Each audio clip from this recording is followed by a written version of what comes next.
সংসারের অভাব দূর করার কয়েকটা টিপস মন দিয়ে শুনুন, আপনারই কাজে লাগবে। প্রথমে যা করতে হবে তা হলো আয় বুঝে ব্যয় করুন। আপনাকে দেখতে হবে আপনার রোজগার কত, সেই অনুযায়ী আপনাকে ব্যয় করতে হবে। আত্মীয় স্বজন, আশেপাশের লোকজন তারা কেমন খরচা করছে ওইটা দেখলে চলবে না। আপনাকে খরচা করতে হবে আপনার রোজগার দেখে, সেভাবে আপনাকে চলতে হবে। নাম্বার 2, আত্মীয় স্বজন বন্ধু বান্ধবদের খুশি করতে গিয়ে আমরা অনেক সময় বেহিসাবি খরচা করি। এই বেহিসাবি খরচা করা কমাতে হবে, প্রয়োজনে বন্ধ করতে হবে। বেহিসাবি খরচা করা যাবে না। এর পরের পয়েন্টটা কিন্তু গুরুত্বপূর্ণ, সেটা হলো সঞ্চয় করা।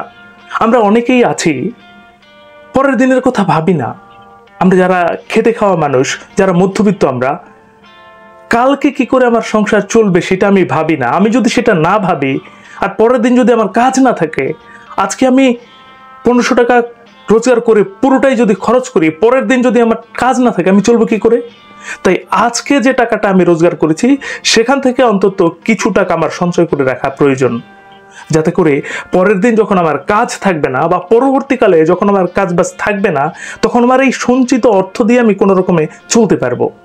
এর পরের পয়েন্টটা কিন্তু আরো গুরুত্বপূর্ণ, সেটা হলো মনের শান্তি আনা, মনের তৃপ্তি আনা।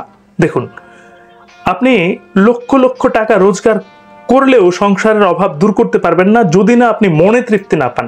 আর মনে যদি তৃপ্তি আসে, শান্তি আসে, দেখবেন ডাল ভাত খেয়েও আপনি সুখে থাকতে পারবেন। মনে শান্তি আনতে হবে, তৃপ্তি আনতে হবে যে না, আমি ভালো আছি, খুশিতে আছি। সবসময় মনে রাখবেন, আপনার আমার থেকেও আরো অনেক কষ্টে রয়েছে এমন মানুষ যাদের মাথার উপরে ছাদ নেই। দেখবেন যে তারা অনেক সুখে আছে, অনেক শান্তিতে আছে। বেশি দূরে নয়, আপনি একটা রেল স্টেশনে যান, বাস স্ট্যান্ডে যান, দেখবেন কত গরিব মানুষ, অসহায় মানুষ রয়েছে, তাদের মুখে দেখবেন হাসি আছে, শান্তি আছে মনে, সেই জন্য হাসতে পারে, কারণ তারা অল্পে সন্তুষ্ট। আমরা অল্পে সন্তুষ্ট হতে পারি না। বিধাতা আমাদের যা দেন তাতে আমরা খুশি হতে পারি না। যদি আরো কিছু পেতাম। এই যে অভাব, এটা দূর করতে হবে, অল্পে সন্তুষ্ট হতে হবে। আল্লাহ যতটুকু দিয়েছেন তাতে সন্তুষ্ট হতে হবে। এরপরের পয়েন্টটা আরো গুরুত্বপূর্ণ, সেটা হলো কারোর সাথে তুলনা না করে নিজের ক্ষমতা, নিজের যোগ্যতা দেখে খাটিয়ে কিছু অর্জন করার চেষ্টা করতে হবে। কেউ 10 তলা বিল্ডিং করে ফেলেছে, অনেক ইনকাম, আমি পারলাম না, এরকম টেনশন, এরকম হতাশা না করে বা তুলনা না করে, নিজেকে ওর সঙ্গে তুলনা না করে নিজের যোগ্যতায় কিছু করতে হবে। ও যোগ্যতা খাটিয়ে করেছে, ওর সাথে আমি নিজেকে কেন তুলনা করব?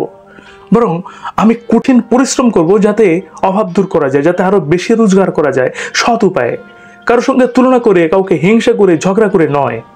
আমি আমার মতো, আমাকে আমার মতোই চলতে হবে, তাই না? অন্যকে দেখে খামাখা কষ্ট পেয়ে কোনো লাভ নাই। হাতি এত বড় একটা কলা গাছ খায়, সো হাতি টয়লেট করে এত বড়, হাতির টয়লেট দেখে আমার তো এত বড় টয়লেট হয় না, তাহলে কি হবে? আমি কি এত বড় কলা গাছ খাই?